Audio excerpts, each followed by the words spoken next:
बबलू शुक्ला जी। महाराज जी, आपके चरणों में कोटि कोटि नमन। महाराज जी, निम्नलिखित एक प्रश्न है जिसके उत्तर जानने हेतु आपका सेवक बहुत आशा उम्मीद से आपके चरणों में उपस्थित हुआ है। महाराज जी, नाम जप का वो तरीका नियम जिससे मानवीय जीवन में आ रही चिंताएं, भय, शोक नष्ट हो सके। अभी अभी पहले बैच में इसी की चर्चा आ गई है, तो आप तो पहली बात तो उसको सुन लेना, सारांश में हम आपको बता रहे हैं। नाम 4 प्रकार से जपा जाता है। एक वैखरी, जैसे राधा राधा राधा राधा राधा, और एक मध्यमा जप रहे हैं हम, और एक पश्यंती, ये बहुत जोर का है। इसमें जैसे हम लिखा राधा, ये हमारे सामने लिखा है राधा नाम, यही हम हृदय से उच्चारण कर रहे हैं और यही हम कान से सुन रहे हैं। राधा राधा बार बार लिख रहे हैं, बार बार देख रहे हैं। आप कर पा रहे हो? अभी जो नाम आपको प्रिय हो, लिखा आपने नाम, अपने दिमाग में लिखो उसे, चाहे आंख मूंदी हो चाहे आंख खोले हो, वही नाम, और बार बार वही नाम चल रहा है। वो लिखा नाम हटने न पावे, तुम्हारा प्रधान लक्ष्य होना चाहिए। उसी नाम की जगह देखना एक दिन रूप प्रकाशित होगा और सब कामनाएं पूर्ण हो जाएंगी, शांत हो जाएंगी। क्योंकि नाम इतना महान है कि भगवान भी पूरी महिमा नाम की नहीं गा सकते। कहाँ लगी नाम बढ़ाई, राम न सके नाम गुण गाई।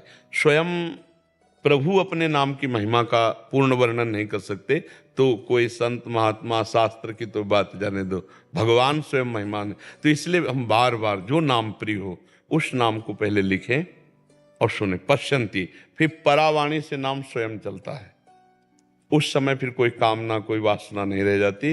वो तो उत्तम जीवन मुक्त महापुरुष होता है। पर हमारा प्रयास इस पे रहे कि हम काम कर रहे हैं, हमारे सामने लिखा हुआ है नाम, उठते बैठते चलते फिरते खाते पीते यदि हमारे दिमाग में नाम चलने लगे, दिमाग को तो समझ रहे ना, हाँ राधा लिखा हुआ है, बार बार उठते हुए, पर है बहुत कठिन, मन नहीं लगेगा, भागेगा। पर अगर इसमें लगा दिया, बार बार हटा के लगाते रहे, तो फिर जीवन सार्थक हो जाएगा।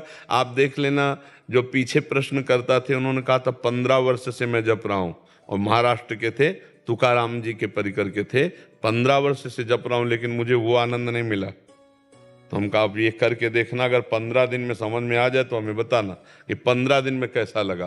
पर है कठिन, क्योंकि आप जहां लिखना चाहोगे वह भागेगा, वो मन बार बार भागेगा, और आपको बार बार घसीट के लाना है, बार बार लिखना है। और जहां टिकने लगा 5 सेकेंड 10 सेकेंड 20 सेकेंड नाम में, फिर देखना दे, ये पाप का नाश करके बहुत जल्दी आनंद प्रदान करता है। रितेश जी, राधे राधे महाराज जी।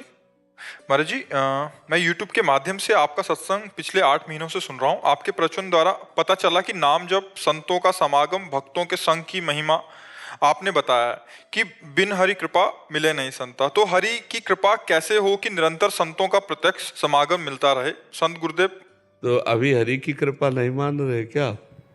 भाई आज मुझे बहुत बड़ी कृपा होगी। पहली कृपा हुई मानव देह, पहली कृपा हुई हमें जो मनुष्य शरीर मिला। कबहू का करी करुणा नर देही, देत ईस बिनु हेतु सनेही। बिना हेतु, अहेतु की प्यार करने वाले भगवान ने मुझे मनुष्य शरीर दिया, फिर उसमें हमें सत्संग दिया, फिर उसमें हमें भजन करने की भावना दी। अब हम भजन कर रहे हैं तो प्रतिपल हमारे ऊपर हरि की कृपा है। अगर भजन नहीं हो रहा तो फिर हम मानेंगे कि अभी हम कृपा पात्र नहीं बने। नहीं तो अगर भजन में और साधु संग मिल गया तो मुझे लगता है अब भरोसा हो जाना चाहिए कि हमारे ऊपर विशेष कृपा है। अब मोहि भा भरोसा हनुमंता, बिनु हरि कृपा मिले नहीं संता। जो प्रभु मोहि अनुग्रह कीन्हा, तो तुम आई दरस हटि दीन्हा। तो हमें लगता है हमें भगवान की कृपा पर विश्वास कर लेना चाहिए, और जो नाम प्रिय खूब नाम जपना चाहिए। और निरंतर संत संग का मतलब होता है रात दिन उनके पास रहना नहीं, ये भ्रम में मत रहना। संत के पास रात दिन रहना सत्संग नहीं है, उनकी बात मान लेना रात दिन सत्संग है। अच्छा, रात दिन जो हमारे पास रहते हैं रात दिन रहते हैं क्या? अरे भाई शयन किया तो वो अपने कमरे में किया, हम अपने शयन। नहीं, अपनी भी तो दिनचर्या है, भजन साधन अपना भी तो है। तो हर समय थोड़ी हमारे साथ रहते हैं। साथ का मतलब कि हर समय संत संग का मतलब, जैसे हमने जो कहा, अब वो जब आप पालन करोगे तो आप देखोगे आपके दिमाग में एक प्रेमानंद बैठे मिलेंगे। वो बाबा ने कहा था ऐसे चलना है, वो ऐसे नाम जप करना है, ऐसे पहले बाबा ध्यान आएंगे, फिर वो क्रिया ध्यान आएगी। बार बार तुम्हारे तो रात दिन साधु संग हो रहा है कि नहीं हो रहा? उनकी आज्ञा पे चलने का मतलब साधु संग। पूज्य पादुड़िया बाबा ने ये कहा था, पंडित गया प्रसाद जी ने ये कहा था, अमुक संत ने ये कहा। वो हमारे सत्संग हो रहा है कि नहीं हो रहा है? हम हर समय उनकी आज्ञाओं पे चल रहे हैं तो हम उनका संग कर रहे हैं। और अगर उनकी आज्ञा का पालन न करें तो साथ रहते हुए भी संग में, तो महापुरुषों के पास रहने की बात नहीं है, महापुरुषों का संग करने की बात है। और संग का मतलब होता है उनकी आज्ञा का पालन। संग होता है आज्ञा पालन से। आप देखो हमारे पास बैठे हो, आप हमारे संग में अभी प्रगट में मान रहे हो, लेकिन ये संग नहीं है। जब ये बात अपने रंग में लाओगे तब संग माना जाएगा। तब आपको नजर आएगा कि हर समय प्रेमानंद आपकी खोपड़ी में बैठा हुआ है। नहीं नजर आएगा कि आज्ञा का पालन कर रहा है, तो उसको दिमाग में अपने बैठे दिखाई दे रहा है। देखो ना, आप देखो जब कोई बात आएगी तो आपको लगे बाबा ने कहा था, तो आएगा ना रूप सामने, तो संग हुआ ना। हाँ, आप यहां बैठे हो और हमारी बात ना मानो तो यहां संग नहीं हो रहा है, ये संग नहीं हो रहा है। सत्संग तो आप करोगे, ये सतवार्ता हो रही। ध्यान दीजिए, संग अभी नहीं माना जाएगा, ये सतवार्ता है। इस सतवार्ता को जब आप स्वीकार करोगे तब सत्संग होगा। सत्संग अपने आप से होता है। आप कुसंग कर रहे हो अंदर से या सत्संग, वो आपका है। सतवार्ताएं हो रही, सत्शास्त्रों की, संतों की सतवार्ता है, लेकिन इसका संग आप करोगे। समझ पा रहे हो ना? तो आप जब करोगे तब होगा सत्संग। और जब सत्संग करोगे तो वो महात्मा आपके दिमाग में होंगे जिनकी बात का संग कर रहे होंगे। चाहे देख लो, अब जब हम सोचते हैं कि उड़िया बाबा ने कहा था ऐसे से ऐसा, तो हमारे सामने उड़िया बाबा होते, हमारे सामने होते, तो ऐसे हमारी कोई बात तुम्हें याद आएगी तो तुम्हारे सामने हम होंगे। अरे यार, वो वृंदावन वाले बाबा बोले थे ना कि ऐसे से ऐसा, वो पहले आकर, अब हो रहा है संग। संग आप कर रहे हैं, सतवार्ता यहां हो रही, सत्संग तो आपके द्वारा होगा। तो मान लो कि सत्संग में जो प्राप्त वार्ता है उसको जब आप स्वीकार करते हैं तब असली साधु संग होता है। और उसी साधु संग को भगवान की कृपा कहते हैं। और वो आप बिना किसी प्रगट के भी आप कर सकते हैं।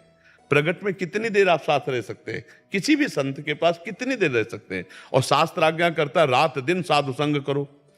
भक्ति कर दीप प्रेम करी बाती, साधु संगति करे अनुदिन राती। रात दिन साधु, तो रात दिन कोई साधु संग के संग पड़ा रहेगा क्या भाई? साधु संग की आज्ञा का पालन करना रात दिन माना जाता है। ऐसा थोड़ी कि एक कमरे में भाई पढ़े तो हम साधु संग कर रहे हैं। नहीं नहीं, साधु संग का मतलब उनकी आज्ञा का पालन करना। तो समझ पा रहे हैं आप? तो पूरी उसमें सपोज हम इधर, तो हम लोग सत्संग तो कर लेंगे अंदर, पर फिर कोई मतलब दुविधा आ रही है। आज जैसे प्रवचन में आया कि जो दया भाव है या सहनशीलता है, जो संतों को भी दुविधा कर देते। एक हम गाइड रखते हैं अपने साथ जो हमको हर समय बताता रहता है, वो आप भी रख लो। नाम पाहरू दिवस लिसी, अले पाहरू माने पहरेदार, अंगरक्षक, वो आपको बताता जाएगा। सर्वज्ञ है नाम। यहां फंस रहे हो तुम, हटो। हर समय आप देख लो, बताता है कि नहीं बताता? परमात्मा सबके अंदर बताता है, लेकिन उसके सुन नहीं पाते। वो सुनाएगा नाम आपको और अपने आप बताएगा कि गलत हो रहा है, बहुत बुरा फंस रहे हो, बहुत बुरा जा रहे हो, लेकिन आप मानते नहीं, मन के अनुसार चल देते तो बुरा हो जाता है। अगर वो बात हम मान लें तो फिर हमारा बुरा नहीं होगा। और वो बात हम तभी मान सकते जब मेरे में बल हो कि हम मन की बात ना माने। वो बल आएगा नाम जप से। श्री हरिवंश नाम बल लहो, अपने मन भाई सब कहो, रहो शरण हरिवंश। नाम बल से, भजन बल से। ज्ञान तो सबको है, लेकिन ज्ञान का प्रयोग वही कर सकता है जिसके पास भजन बल है। अगर भजन बल नहीं तो जानकारी दूसरों को सुना भर दो, अपने आचरण में नहीं उतार पाओगे। और कुछ? और महाराज जी के ये जो भी कलयुग अभी मतलब मैं तो मान रहा हूँ कि कलयुग नहीं है। कहाँ कलयुग? नहीं, कलयुग है कहाँ? अभी को आपको दिखाई दे रहा कलयुग? मतलब अज्ञानता मूढ़ता चल रही है समाज में। किसके पास? हमारे चल रही है, और कहीं थोड़ी चल रही है भैया। चश्मा लाल तो सब लाल, चश्मा हरा तो सब हरा, और चश्मा पापी तो सब पापी, और चश्मा राम का तो सब राम, और चश्मा श्याम का तो सब श्याम। तो हमें बदलना क्या है? अपना चश्मा बदलना है, कुछ नहीं और बदलना। अच्छा बताओ, यहां कोई कलयुग नजर आ रहा है? तो ऐसे ही हर समय आप अंदर से रहो ना, भगवान का नाम जप करें, भगवान का चिंतन कर रहे, सब में भगवत भाव करें। कलयुग है नहीं, आप गंदे आचरण करो, गंदी बातें सोचो, तो कलयुग तो है ही है। फिर तो भ्रष्ट ही होला। तो क्या ये और युगों में नहीं होता था क्या? अगर आप ये बात सोचो तो क्या और युगों में ये गंदी बातें नहीं होती थी क्या? सब होती थी। अब प्रमाण है ऐसा, सब होती थी भैया। आज भी सतयुग है और अभी भी कलयुग है, बात समझना होगा। अगर हम भगवान में हैं तो सतयुग में है, और अगर हम संसार में तो कलयुग में है। ऐसा जब हम गंदी बातें सोचेंगे, गंदा चिंतन करेंगे, गंदा दृश्य देखेंगे, गंदी क्रियाएं करेंगे, तो हम कलयुग में हैं। और भगवान का चरित्र गा रहे हैं, भगवान के चरित्र सुन रहे हैं, नाम जप कर रहे हैं, दूसरों को परोपकार कर रहे हैं, सब में भगवत भाव कर रहे हैं, तो सतयुग है हमारे लिए। कोई परेशानी नहीं। परेशानी अपने मन से है, गंदा हमारा मन है और कहीं कोई पाप नहीं। हर कष्ट सह करके हम मन को ठीक कर लें, बस इस जन्म में यही बात है। हर कष्ट को नहीं, शरीर में चाहे जितना कष्ट हो, अगर मन प्रसन्न है भगवान में तो कोई कष्ट नहीं है। और चाहे जितनी सुविधा हो, मन अप्रसन्न है तो कोई सुख नहीं है। आप देख लीजिए। तो इसलिए मन को प्रसन्न करने के लिए पहले एक बार इसको लड़ाना पड़ेगा नाम से। उसका जोड़ नाम ही है, दूसरा कोई नहीं है। वो कहेगा कि ये करो तो आप कहो राधा राधा राधा राधा राधा, फिर कहेगा नहीं राधा राधा मत बोलो, ये करो, नहीं राधा राधा राधा राधा। ऐसे लड़ाना पड़ेगा, युद्ध चलेगा ये। इस युद्ध में नाम विजयी होगा, मन अधीन हो जाएगा, तब शांति प्राप्त होगी। वरुण चड्डा जी झांसी से। राधा वल्लभ श्री हरिवंश महाराज जी, महाराज जी इनका एक भाव था कि इनके दोस्त हैं जो वो वृंदावन, बांके बिहारी जी और गोवर्धन, बरसाना आदि की परिक्रमा करते रहते हैं समय समय पर, बट वो लोग मांस, मदिरा, मछली आदि का भी सेवन करते हैं। तो महाराज जी ये पूछना चाह रहे हैं कि जो तीर्थ स्थलों पे धर्मार्थ कार्य करते हैं हर महीने, क्या उनको इसका पुण्य प्राप्त होगा? पुण्य प्राप्त होगा, पर जो लाभ मिलना चाहिए वो नहीं मिलेगा। पुण्य तो जैसे आप देखते हो कि एक आदमी बहुत पाप कर रहा है और बहुत सफल है, हर तरह से उसे सुखी, तो उसका पुण्य काम कर रहा है। अभी वर्तमान की खेती जो पाप है वो जमा हो रही है, और जब उसका पुण्य काम करना बंद कर दे, खत्म हो जाएगा, तब उसका सर्वनाश हो जाएगा। तो हमें लगता है कि जैसे वो मांस खाते हैं, मदिरा पीते हैं या गंदे आचरण करते हैं, और ये तो इसका लाभ नहीं मिलेगा। जो इनको लाभ मिलना चाहिए वो नहीं मिलेगा। वृंदावन की परिक्रमा, गिरिराज जी की परिक्रमा का लाभ है भगवत प्रेम प्राप्त होना, दूसरों को सुख देना, एक भागवतिक स्वरूप आ जाना। अब पशु पक्षियों को अपना शरीर प्रिय नहीं है क्या, जिनको तुम रांध के खाते हो और भगवान के भक्त कहलाते हो, वृंदावन परिक्रमा देते हो? राक्षसी स्वभाव जब तक नहीं त्यागोगे तब तक इसका लाभ नहीं मिलेगा, ऐसा बिल्कुल पक्का समझ लो। ये राक्षसी भाव है, इसका त्याग करने पर ये लाभ मिलेगा, ऐसा होता ना तो फिर सब छूट हो जाती। किसी क्रिया का लाभ प्राप्त करने के लिए उसके नियम है। तो ये तो महापाप है, मदिरा पान करना, मांस खाना, व्यभिचार करना, गंदे आचरण करना, जुआ, हिंसा, चोरी। अब ये भी करे और भगवान के धामों की यात्रा भी करे, तो ऐसा नहीं। महाराज जी उनको मैंने बोला कि आपके दर्शन के लिए चलो या यहाँ आ जाओ, तो वो डरते हैं। हाँ, इसीलिए मैं उनकी ना प्रवचन सुनूंगा ना उस गली में आऊंगा, क्योंकि मेरी मदरा छूट जाएगी, मेरी माँ छूट जाएगी। मैं मतलब कि यूट्यूब पे भी महाराज जी को नहीं देखूंगा धोखे।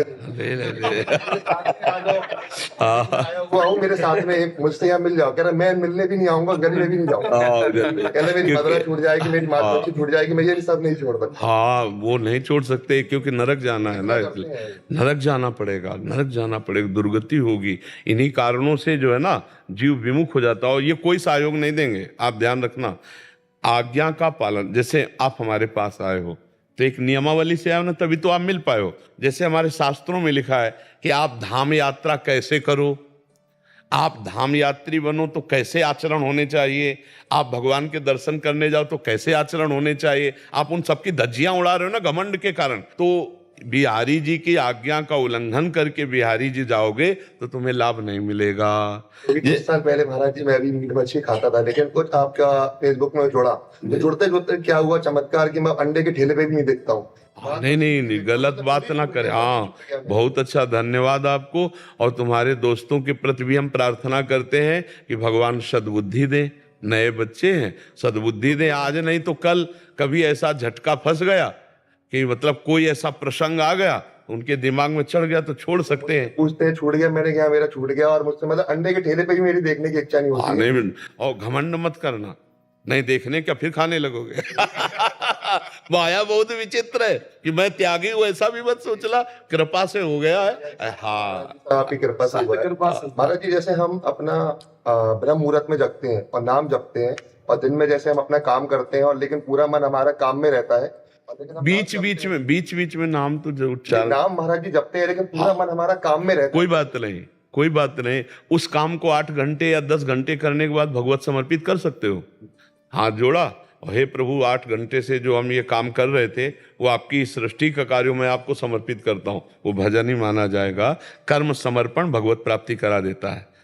कर्म समर्पण, ये तो सर्वाणि कर्माणि मयि सन्न्यस्य मत्पराः, भगवान को जो कर्म समर्पित कर दिए जाते हैं वो भजन बन जाते हैं। तो आप बीच बीच में नाम जप करते रहो और जो कर्म करते हो भगवान को समर्पित कर दो, ठीक है? इससे आपका परम मंगल होगा। और धन्यवाद, आप सब जवान भाई हमारी बात सुनते हैं और आप सतमार्ग में चलते हैं तो अच्छा है। और जो ये लोग भाग रहे हैं ना, कटिंग कर रहे हैं ना कि जाएंगे नहीं सुनेंगे नहीं, देखना, क्योंकि अब किसी भी तरह से सही थोड़ा तो कनेक्शन सतमार्ग का पकड़े। सतमार्ग एक दिन ऐसी परिस्थिति लाएगा कि इनको छोड़ना ही पड़ेगा और ये भगवान के मार्ग में आएंगे। हम आज तुम्हें बता रहे हैं क्यों? क्योंकि किसी न किसी तरह से झांक के जब हम देखते हैं तो अगर 100 में 5% अच्छे आचरण घुसे हैं तो वो 95% को परास्त करके लाएंगे। क्योंकि अच्छे में ताकत है ना। बिहारी जी आना या गिरिराज जी आना, पर उसका सम्यक लाभ अभी नहीं मिल पाएगा क्योंकि डर रहे ना। देखो, डर घुसा हुआ है ना कि अगर हम सत्संग किया तो हमारा सब ये छूट जाएगा। उनको पता है सत्य में बड़ी ताकत है, वो छुड़वा देगा। तो सत्य में तो लगे ही हैं, थोड़ा तो लगे गए, कनेक्शन तो लग गया। और जिस दिन कृपा हुई बिहारी जी की, उस दिन सब छूट जाएगा। नहीं, एक दिन तो मरेगा ही शरीर, काहे को पाप कर्म करे। अच्छे पदार्थ पाओ, खूब अपने पाने के लिए अच्छे 56 भोग बनते हैं। ठाकुर के भोग में नहीं लगते, 56 भोग लगते हैं। तो 10-5 भोग लगा के पा लो तो 56 भोग ठाकुर को लगते, एक से एक पदार्थ बनते। हमारे तो ब्रज क्षेत्र में बिहारी जी, गिरिराज जी या ठाकुर, हमारे ही तो ठाकुर हैं। मदन मोहन जी भी तो हमारे ही है। हाँ, यही से हमारे वृंदावन के ठाकुर हैं। सनातन गोस्वामी जी के आराध्य देव हैं ठाकुर मदन मोहन जी। स्वतंत्र रहना चाहता था लेकिन गुरु महाराज का आदेश। हाँ, हमें लगता है कि गुरुजनों की परतंत्रता ही परम स्वतंत्रता है। नहीं, जैसे हाँ, गुरु जैसे गुरुजन रखें हमें वैसे ही रहना चाहिए। माया की परतंत्रता से मुक्त होने के लिए गुरुजनों की परतंत्रता आवश्यक है। इष्ट और गुरु की परतंत्रता ही माया मुक्त अवस्था प्रदान करती है। तो हमें गुरु आदेश में ही रहना चाहिए। गुरु आदेश जो बंधन भी प्रतीत हो तो मोक्ष है, और स्वतंत्रता में मोक्ष भी प्रतीत हो तो कहीं बंधन हो सकता है। इसलिए गुरु प्रसन्न साहब अनुकूला, गुरु प्रसन्न रहे, उनकी आज्ञा पे हम रहें।